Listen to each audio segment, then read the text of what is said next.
ভাঙড়ের মাধবপুর থানার বেলিয়াডাঙ্গা গ্রামে শুক্রবার গভীর রাতে খুন হন আইএসএফ কর্মী আতাবউদ্দিন মোল্লা। তার বয়স ৪৫ বছর। অভিযোগ, গোলাম সারোয়ার ও তার সহযোগী মোস্তাফা ধারালো অস্ত্র দিয়ে কুপিয়ে তাকে খুন করেছেন।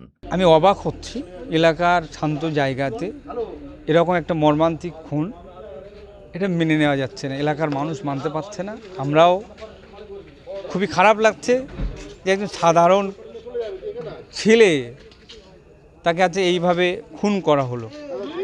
আমি যারা খুন করেছে তারা বর্তমানে বিজেপি রাজনীতির সঙ্গে যুক্ত, দায়িত্ব নিয়ে তারা কাজ করছে, তাদের ভাই ভাই তারা।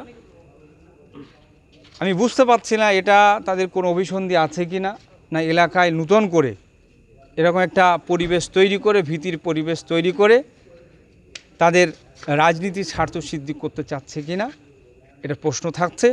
তবে যদি এরকম কোনো দুরভিসন্ধি তাদের মধ্যে থাকে, তাদের এই মতলবকে আমি ধিক্কার জানাচ্ছি, নিন্দা জানাচ্ছি।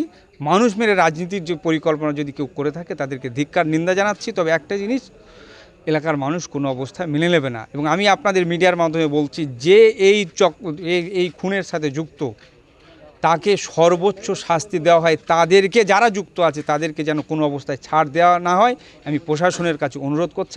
আমি আশা করছি প্রশাসন বর্তমান সরকারের যে আইন আছে সেই আইন অনুযায়ী যথাযোগ্য ব্যবস্থা নেবে, যথেষ্ট ব্যবস্থা নিয়ে এলাকার শান্তির পরিবেশ রাখবে। যিনি মারা গিয়েছেন তিনি সমর্থক ছিলেন আমার দলের। আমি তার রাজনৈতিক এই দিক থেকে আমি কথা বলতে চাই না। তবে ব্যাপারটা হচ্ছে, যে খুনটা হয়েছে এই খুনের সর্বোচ্চ শাস্তির আমি দাবি জানাচ্ছি। আইএসএফ এর ক্যানিং পূর্বের অবজারভার গাজী সাহাবউদ্দিন সেরাজি জানিয়েছেন, এত শান্ত জায়গাতে এটা মেনে নেওয়া যায় না। তিনি জানিয়েছেন, আতাবউদ্দিন খুব সহজ সরল শান্ত এক মানুষ। একই সঙ্গে তিনি অভিযোগ করেছেন, যারা খুন করেছে তারা বিজেপি আশ্রিত। অপরাধীদের চূড়ান্ত শাস্তির দাবি জানিয়েছেন তিনি।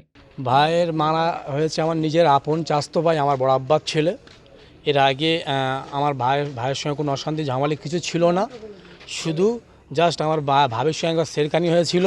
আমার ভাই সেটা মানা করেছিল আজ থেকে 7-8 বছর আগে। সেই আজকের বিজেপি যখন ক্ষমতা এসেছে, ওর ভাই এখন লিডার হয়েছে বিজেপির, এখন সেই আগে হয়তো নিজে জানে যে আমি এখন এই সময় কিছু করলে ছাড় পাবো, তার জন্য হয়তো আমার ভাইকে মেরেছে। এছাড়া কোনো গল্প নেই।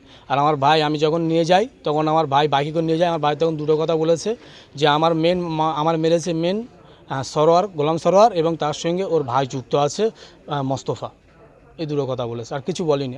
আমি জিজ্ঞেস করেছি, ভাই কে একবার করেছে বল, কে একবার করেছে বল, শুধু এই দুটো কথাই বলেছে। কি অবস্থায় উদ্ধার করেছিলেন? আমি দেখেছি পড়ে আছে মাদ্রাসার। আমি যখন বাড়ি থেকে ছুটে এলাম দেখি পড়ে আছে। আমি সাথে সাথে বাইকে তুলে নিয়ে চলে যাচ্ছিলাম এবং ভাইকে প্রত্যেকবারই জিজ্ঞাসা করছিলাম, ভাই কে মেরেছে একবার বলো। শুধু বলেছে যে আমার মেরেছে গোলাম সর, এবং মোস্ত ওর সঙ্গে যুক্ত আছে, ওর বড় ভাই। যাদের বিরুদ্ধে অভিযোগ তারা কোথায় এখন? তারা এখন শুনছি নাকি তারা নাকি নিজেরাই থানায় গিয়ে স্যালেন্ডার হয়ে গেছে।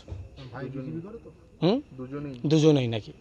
তবে সব অভিযোগ অস্বীকার করেছে বিজেপি। স্থানীয় বিজেপি নেতার দাবি, বিজেপি খুনের রাজনীতি করে না। একই সঙ্গে তিনি দোষীদের শাস্তির দাবি জানিয়েছেন। ভারতীয় জনতা পার্টি খুনের রাজনীতি করে না, কারণ আমাদের পার্টি খুনের রাজনীতি কখনই করে না। আর যে কোনো মার্ডার, যে কোনো খুন বিধানা দেয়। আমরা যতটুকু জানি পারিবারিক কারণে খুন হয়েছে, এবং যিনি খুন করেছেন তিনি তো স্যারেন্ডার করেছেন। এর সঙ্গে বিজেপির কোনো সম্পর্ক নেই। তার দাদা বিজেপি পার্টি করে, কিন্তু দাদা বিজেপি পার্টি করে বলে সে খুন করেছে, আর সেটা বিজেপি পার্টির ঘাড়ে ধরে দেবে, এটা হতে পারে না। এটা পারিবারিক বিষয়। পুলিশ তার তদন্ত করছে। আমি পুলিশকে বলবো, নিরপেক্ষ তদন্ত করে যে দোষী হোক না কেন, সে যে পার্টি করুক না কেন, যে খুন করেছে তার সাজা অবশ্যই হবে, এবং পুলিশ সেটাকে তদন্ত করে যাকে দোষী সাব্যস্ত মনে করবে এবং প্রকৃত দোষী ধরা পড়ুক। এটা হচ্ছে আমাদের ভারতীয় জনতা পার্টির কথা। ঘটনার পর থেকেই বেলিয়াডাঙ্গা গ্রামে উত্তেজনা ছড়িয়েছে। আইন শৃঙ্খলা পরিস্থিতি নিয়ন্ত্রণে রাখতে এলাকায় পুলিশ পিকেট মোতায়েন করা হয়েছে। অভিযুক্তদের খোঁজে তল্লাশি চালাচ্ছে পুলিশ। ব্যুরো রিপোর্ট, পুবের কলম ডিজিটাল।